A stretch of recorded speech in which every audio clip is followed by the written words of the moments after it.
Good morning. This is Dylan Jovine with Behind the Markets. Happy Friday. Today is Friday, October 31st, and it is Halloween. Woohoo! That's very exciting. I will be out there trick-or-treating with the kids. I grew up in a neighborhood that was on the wrong side of Union Turnpike, which is the poor side. Across the street was Jamaica Estates, where our president grew up and his family. So we would always go across Union Turnpike to get to trick-or-treat in the rich people's area. And that was really fun. And now I live in a neighborhood that people come to trick-or-treat. Isn't that great? Isn't that the greatest thing about the American dream? You could start out with very little and you could do your thing. And speaking of our president, I'd like to talk about China. You saw that the president and our President Trump and Chinese President Xi Jinping have come up with a truce.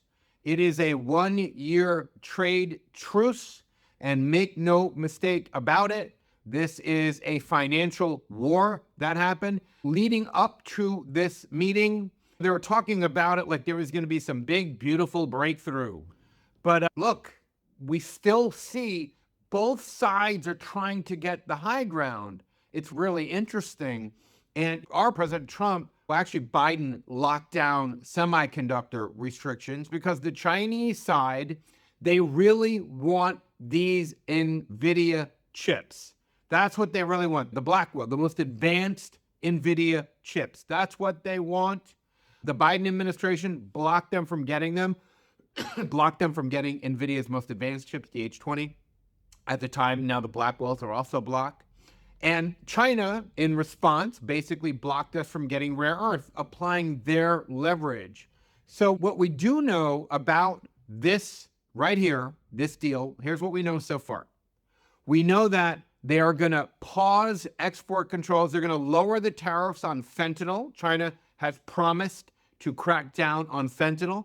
President Trump was right. The only way you're going to incentivize them to crack down on black market fentanyl, the precursor chemicals, is literally by putting enough pressure on them, the leverage on them, to make sure it's too painful not to do that. So President Trump was 100% right about that. I couldn't agree more.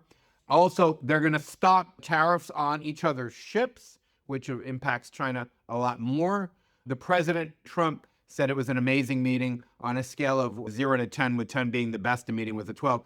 Usually when our president uses hyperbole a lot, and that's great, in a world like this, you need to get attention. But I actually think when he gets too much, it reminds me of the Shakespeare line, he doth protest too much, because they didn't get this kind of big settlement, and they didn't do a joint press conference afterwards. But it looks like they're going to let rare earth flow to us. We are going to let some of Nvidia's chips flow to them. And this is a critical moment in time. Right now, as we're building AI, they have punched through, and we have these chips that will determine the future of which country really is in control, is the dominant power of the 21st century. And this is very important.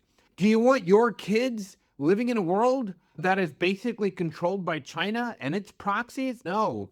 Woke child mob times 500 in what you can and cannot say. Unacceptable. So what's really interesting is that Nvidia is such a big bargaining chip, and we see Nvidia's price market cap has now crossed $5 trillion. So these chips are where it's at.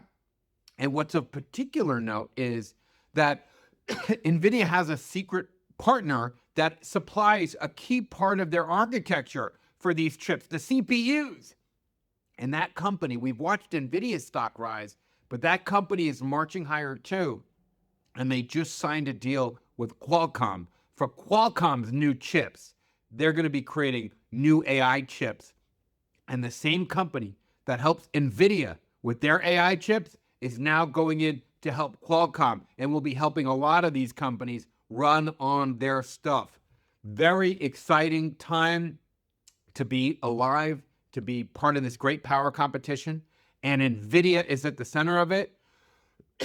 And their secret supplier that supplies the CPUs for their chips and for Qualcomm's and all these other firms are right there with it. So we're watching Nvidia go higher behind the scenes, this other company that almost nobody even knows about. Really, I doubt anybody really knows about them unless you saw a report, is really marching higher too. Anyway, that's all I have. Have a wonderful day. I will see you Monday.